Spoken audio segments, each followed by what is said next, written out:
Hi, everyone. Today I'm here with Dr. K, who is the founder of the Quai Network, and I'm so thankful to have you on my show today. Thanks for having me, Bree. So, for people new to Quai, I was just curious if you can talk to me a little bit about the network and just give me an overview of what the Quai Network does and what problems it's here to solve. Been in crypto since about 2012, and the original thing that attracted me to it was sort of Satoshi's vision that he really outlined in the title of the white paper, peer-to-peer electronic cash. And in some ways, that really means separating money from the state. Obviously, he created good proof of concept for that with Bitcoin and proof of work consensus.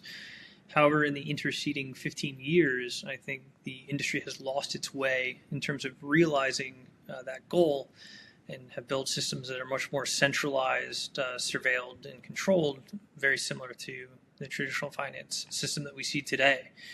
So the reason that really I started Quai Network as an idea almost 7 years ago was to answer that problem. And I guess one of the core tenets of it is that I really think that to have a decentralized system, the only consensus mechanism that works is proof of work. Now, proof of work has several issues related to scalability, as well as confirmation times, programmability in the case of a UTXO model. So, really, what Quai is aiming to do is realize Satoshi's vision of creating a system that can function as peer-to-peer digital cash and do so at a scale that's able to serve the globe. So rather than seeing 5 transactions per second, being able to function north of 50,000 transactions per second, but doing that within a proof of work construct. So there's a lot of innovations we can talk about for how we do that. But that's really the goal of Quai. Yeah, that's really what brought my attention. I found you guys on X, and I'm someone that is very for peer-to-peer cash, and I believe Bitcoin has been hijacked, and we there's definitely other cryptocurrencies out there that are providing the original goal of Bitcoin. So you described Quai as being multi-chain architecture. Can you explain how that's important for scalability? And I know you talked about this in my past question, but if you could just touch a little bit more on that. Yeah, so one of the core components to Quai is it's actually a hierarchy of merge mined blockchains.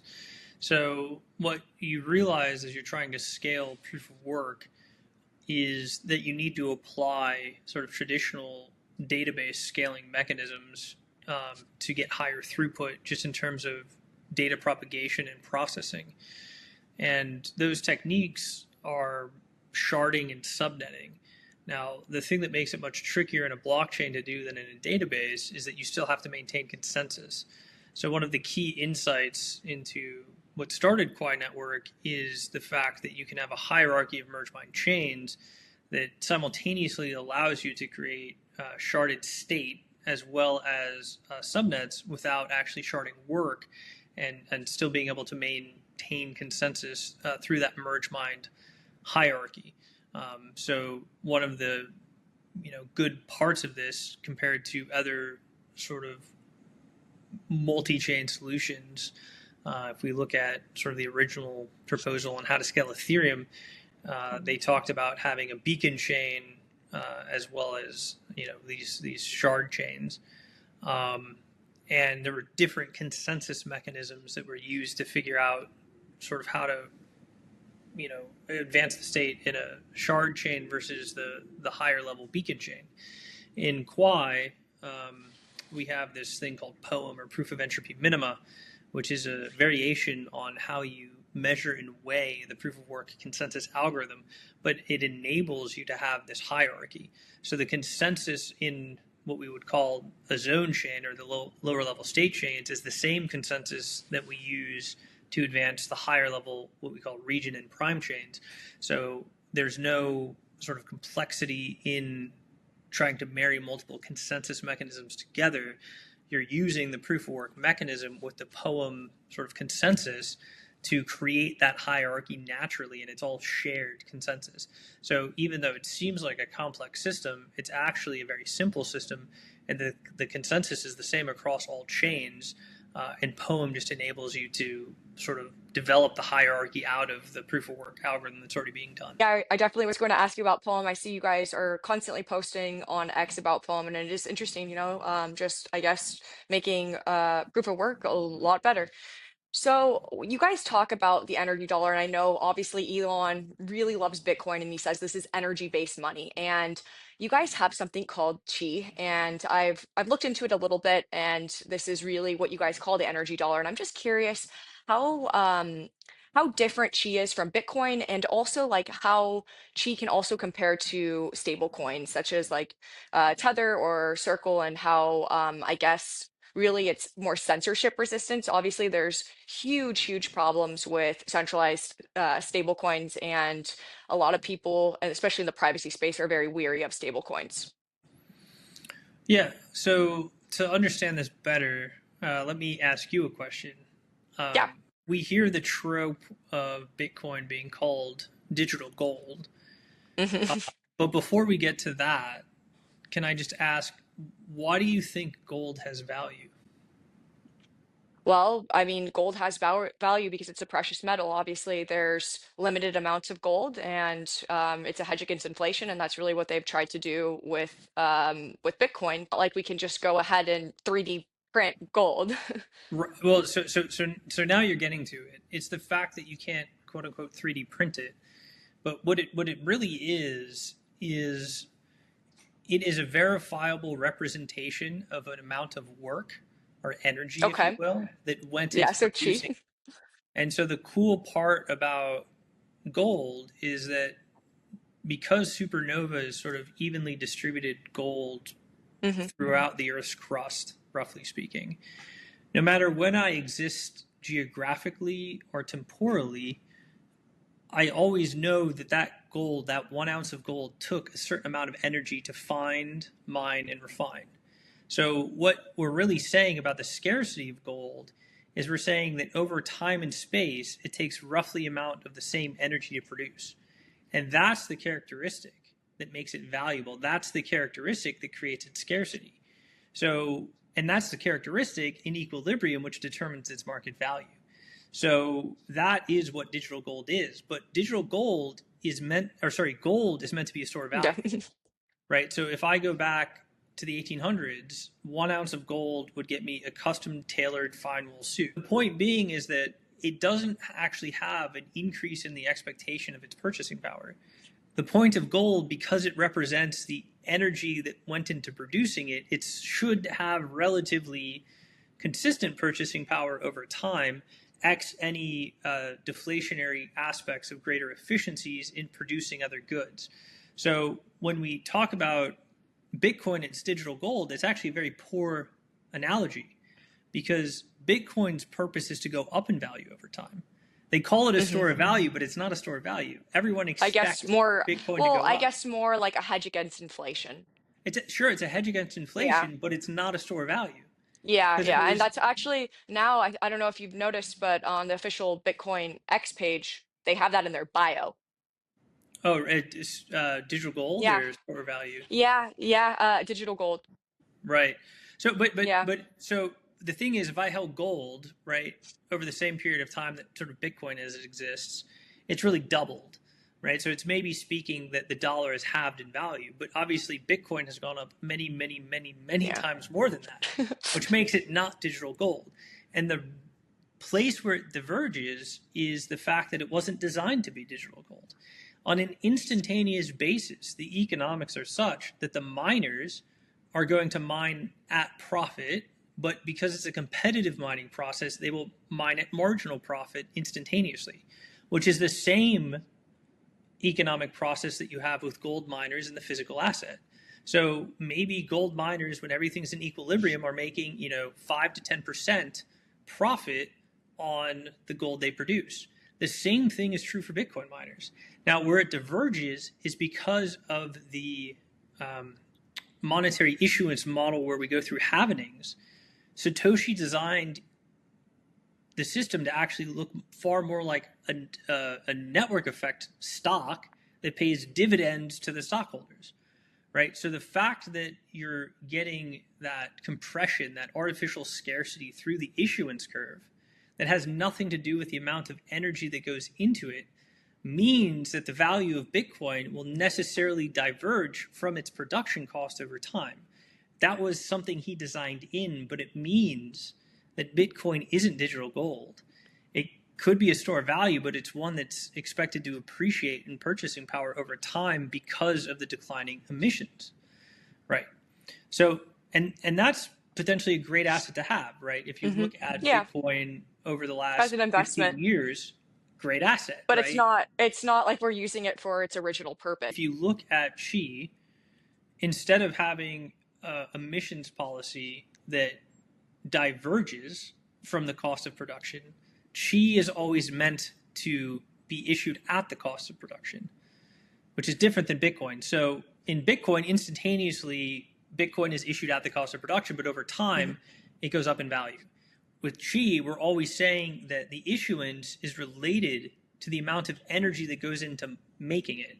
So it ties the value of Qi to the energy or the cost of production.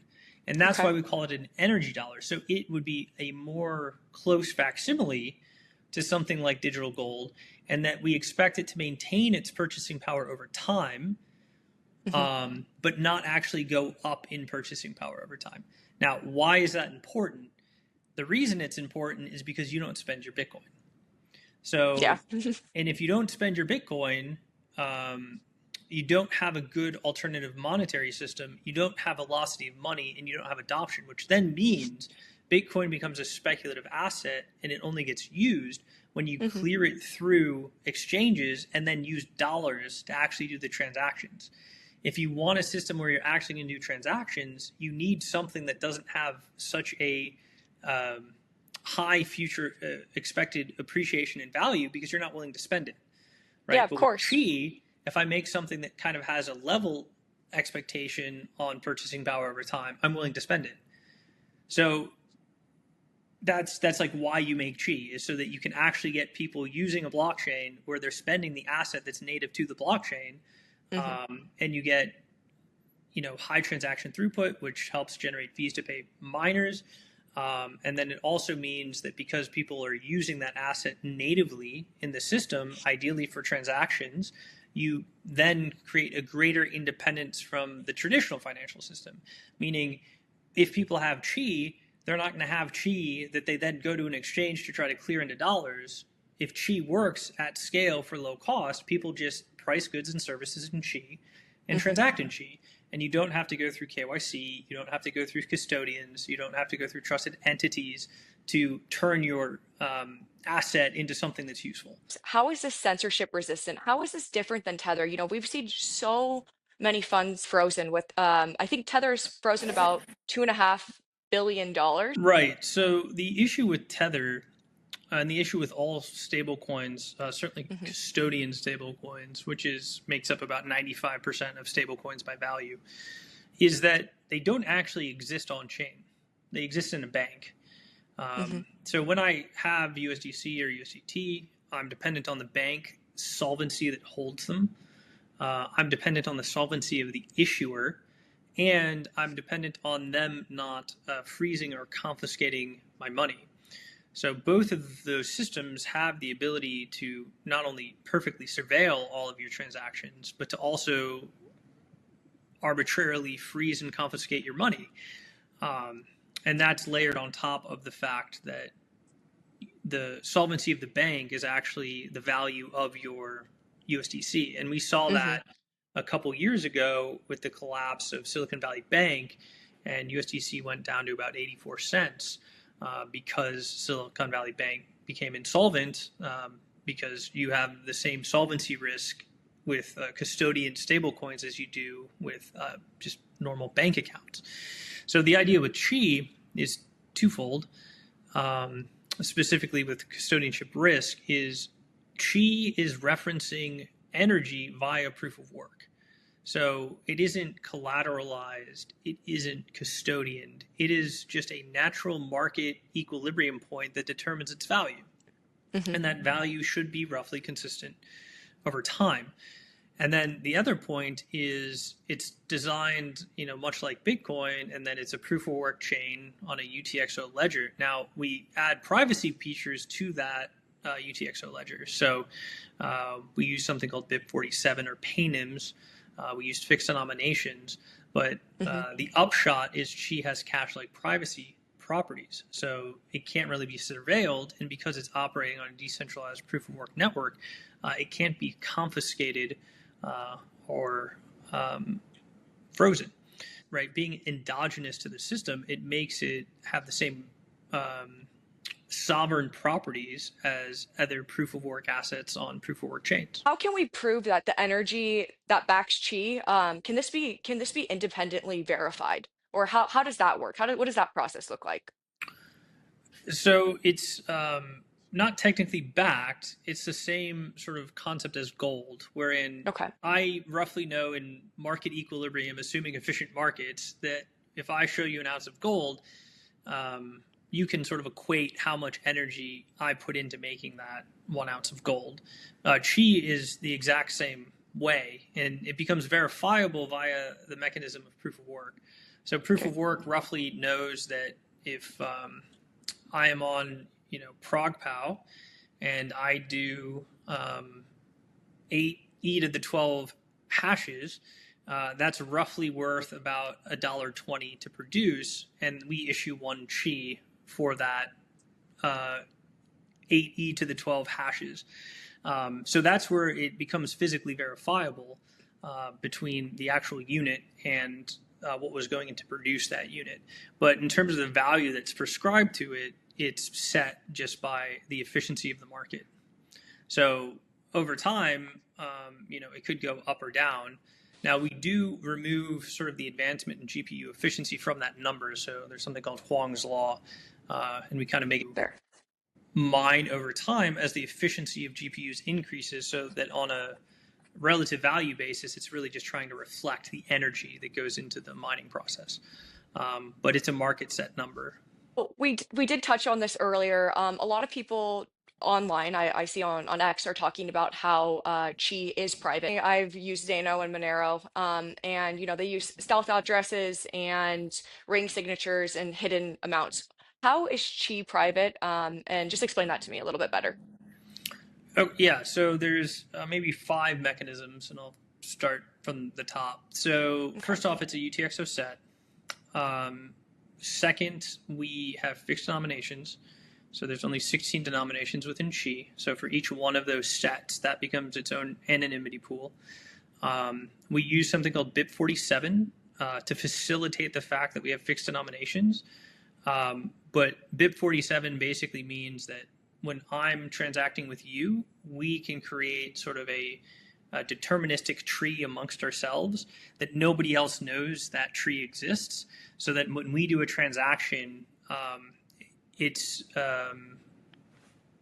separated from any of the other things that we have done, so to speak. So you can verify it, I can verify it, but it doesn't mix with the transactions that I do with somebody else. So that sort of creates a good anonymity set because we have very good Mhm. address hygiene. And then we also have fixed denominations, which sort of eliminates tracking based off amounts. Now, the other thing that happens because we have those fixed denominations is the native setup for a wallet actually looks like at least a two-party coin join. So anytime I'm actually interacting with you, if you said that I'm buying a cup of coffee and you're like, that's 576 chi, I have to figure out with you based off sort of the chi that you have and the chi that I have, how to transfer 576. So there's many ways that we can go about it. Maybe I have exactly sort of 576 and I give it to you and you don't give me any change back, but maybe I don't. And even if I do, maybe I'm like, I want to make sure that we're increasing the entropy of the aggregate ledger every time I do a transaction. So even though I could give you precisely 576 out of my, chi outputs, we're going to go ahead and we're going to actually include some of your chi outputs in the transaction as well, just so that we're always upping the entropy set, which means that every transaction starts to look like a coin join. So between those features, and then the fourth feature is we actually don't allow you to re-aggregate chi. So in the system, you can break chi denominations down. So if I have sort of like 10 chi output, I can make 10 1 chi outputs, but I can't take 10 1 chi outputs and make a 10 chi output. The only way you're able to do that is through the first transaction in a block is able to re-aggregate chi. So that actually incentivizes cooperation for any re-aggregation operations because it sets up a market. So in the same way that you might maybe 5 or 10 years ago have a jar of change, you would take it to Coinstar every now and again. You can kind of think of Coinstar as the service, and everyone will periodically take their change to a Coinstar, but when they get reaggregated in mass, so you don't actually know what change came from where. Yeah. Which is very important for privacy because if you start doing reaggregations, you break the graph. So like we're doing all of this work to increase the entropy in the graph, and then if you go and you're like, oh, I'm going to make all this, take all my pennies or my chits as we call them and put them back into chi, you just broke the whole graph structure down. But because we're incentivizing to do it cooperatively, we're all throwing our pennies in the same pot, so to speak, and then they get re-aggregated by one entity, which then again looks like a massive coin join. So it maintains privacy even as you're creating smaller and smaller denominations. So that's maybe I think that's the fifth property in the system. Now, the one thing that I will say when comparing this to like there's two things that I'll say. When you compare this to Zcash, there's no optionality with Qi. If you want to use Qi, it's in this topology. It is private, right? In Zcash, you have the option of having, a shielded or unshielded transaction amount. If you're in Qi, you're kind of in a private ledger. There's nothing you can do about it. You can't program it. You can't put metadata on it. You can't have bad address hygiene. It just is, right? So it's more like Monero. It's private only. So to speak. And then the other thing that I'll say is the reason that we didn't use ring signatures, the reason that we didn't use snarks is because they don't scale. Everything that we did was under the concept that if you want to use this as digital cash, you have to get to a certain throughput. And that throughput has to do with how long it takes for you to compute the block. And when you're using these advanced cryptographic techniques, and I'd say that I need to put 7,000 transactions in a block every 5 seconds, it doesn't work. Bulletproofs are too slow. ZK snarks are too slow. Ring sigs are too slow. So the reason that we used kind of a compendium of older school techniques is it's the only thing that allows you to go to that throughput and still maintain privacy. And one key point of privacy is set size. The higher the set size is, the more participants that are in the private system, the more private it is. Because every one of these systems is working off the fact that there's many people using it, right? It's all about the entropy of the set. So one way that you increase the entropy of the set is by having a bigger set size. So having a system that can scale with privacy is better than having a system that does not scale with privacy because it enables a greater set size, which enables better anonymity. I mean, everything you're saying is amazing, and it's very, very exciting. I think especially to people that, want to have money separate from the government. What are you guys actively doing on a daily basis to be getting people to adopt Chi, to be able to use Chi on a daily basis? Yeah, great question. So there's a lot that we're doing. Chi is the secondary token to Quai, right? So in Quai Network, there's two tokens. Quai is account based; it's EVM compatible. Basically, we don't think it's possible to have sort of programmability and privacy at the same time. I won't go as far as to say that it's absolutely impossible, but it's incredibly, incredibly difficult. I don't think anyone's close to being able to do that. So basically, you have to bifurcate the systems, which is Quai is one network, it's one proof of work mechanism, but it has two ledgers. It has a Quai ledger and it has a Chi ledger.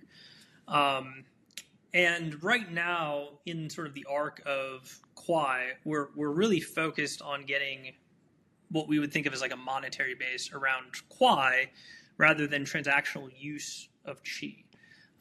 That's kind of like the second thing once you have better accessibility. But I will say we are going to have listings of Chi coming up soon. So that's in the pipe. If you want to purchase Chi, you can do it through dexes on Quai. Okay. Primarily, the primary pool is Quai Swap. But then the best really way to get Chi, if you want it from a privacy perspective, is to mine it. So if you mine Chi privately and then you just use it, it's one of the most private forms that you can get out of any system.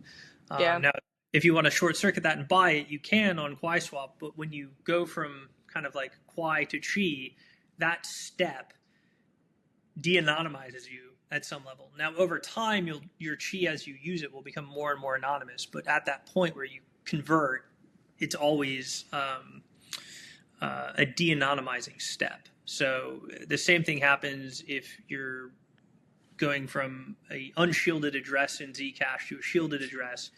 That move is not instantaneously private. Or if you take money on an exchange and buy Monero, that move is not instantaneously private. It only develops privacy Yeah. Of over time. course. The same thing happens with Tornado Cash as well.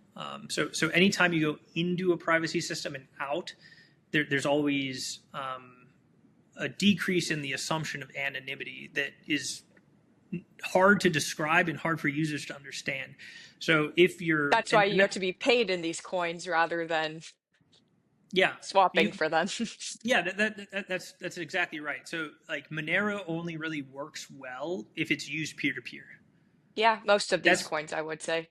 that's the statement, right? Any of these privacy coins need to be used peer to peer, and they need to not go in and out of that coin, right? You need to really get There is privacy. You actually need to transactionally use all this stuff. there's actually a thing called confidential layer. I don't know if you've ever heard of it. And it's basically a way to take Bitcoin and privatize it. Yeah. So I mean, there's a number of ways to do anonymity, right? So for example, Litecoin has MWeb, which is Hmm. basically Mimblewimble in Litecoin.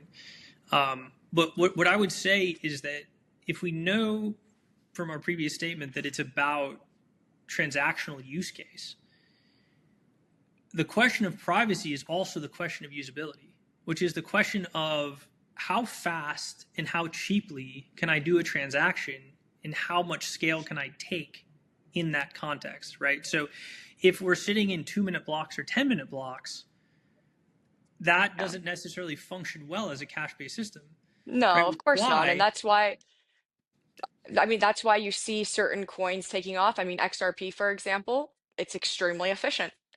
Yeah.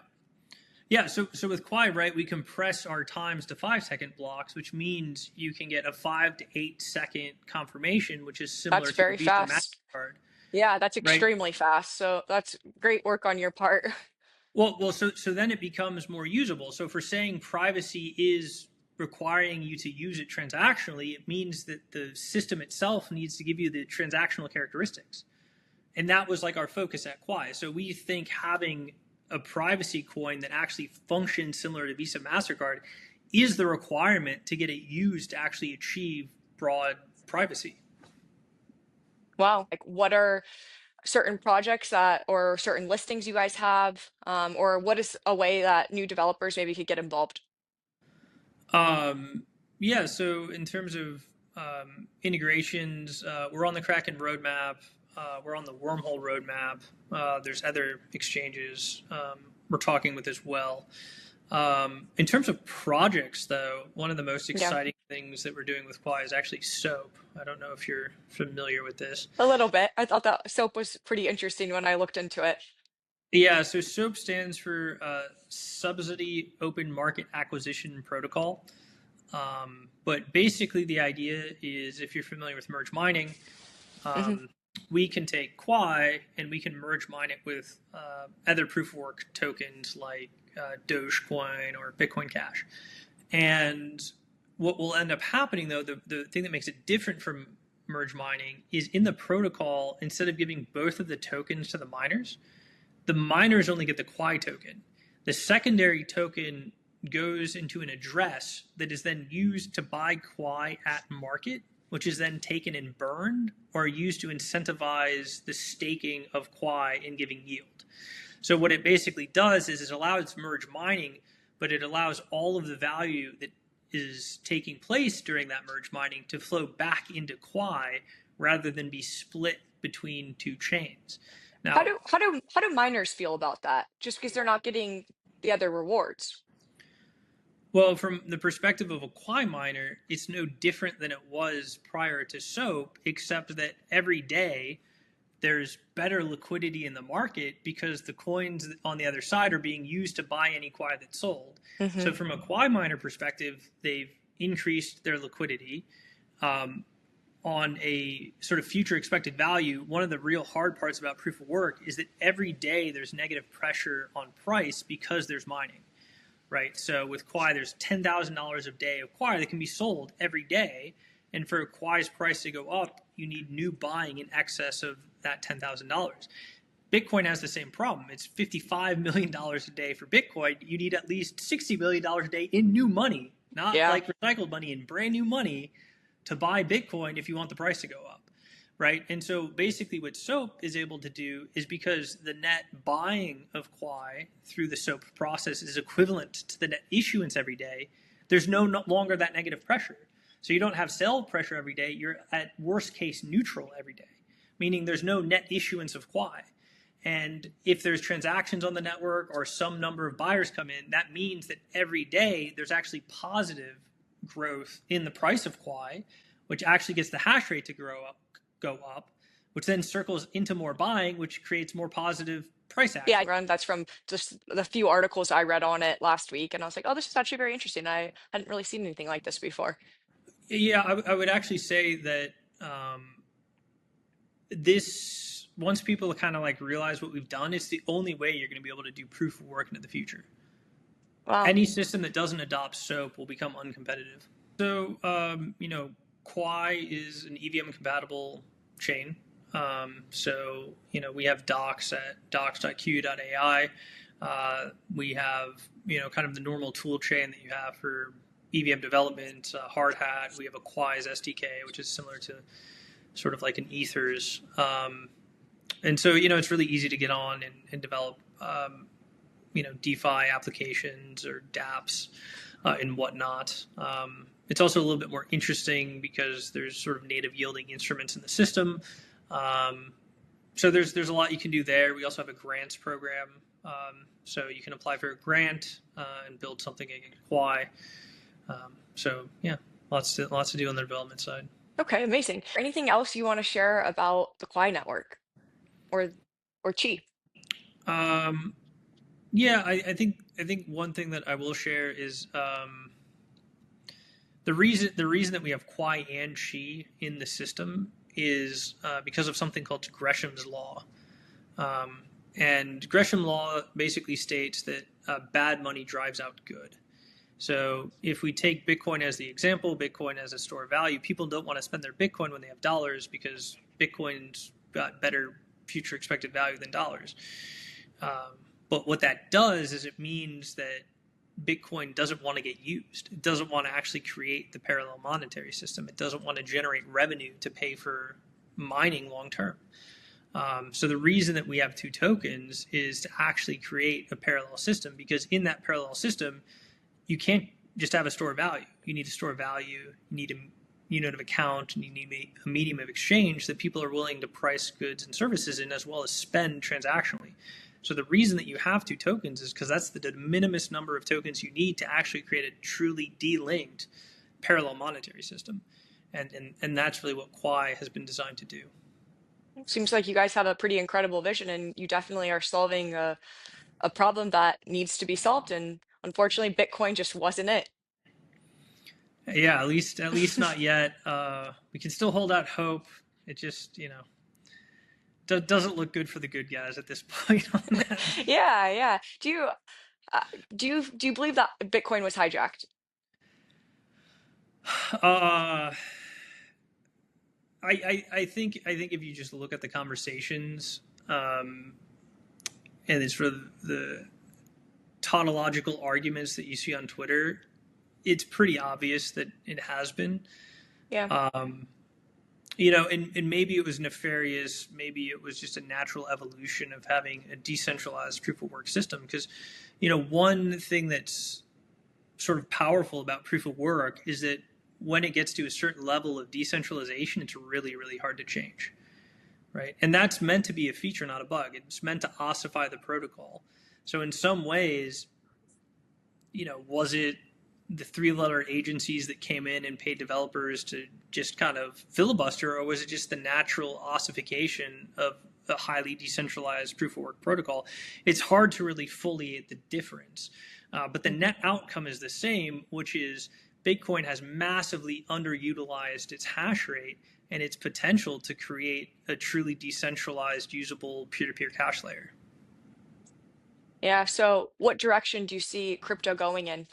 Just obviously, as we're seeing more institutional adoption and we're seeing governments really promoting cryptocurrencies, especially Bitcoin, do you see this as a positive or do you see this as a negative?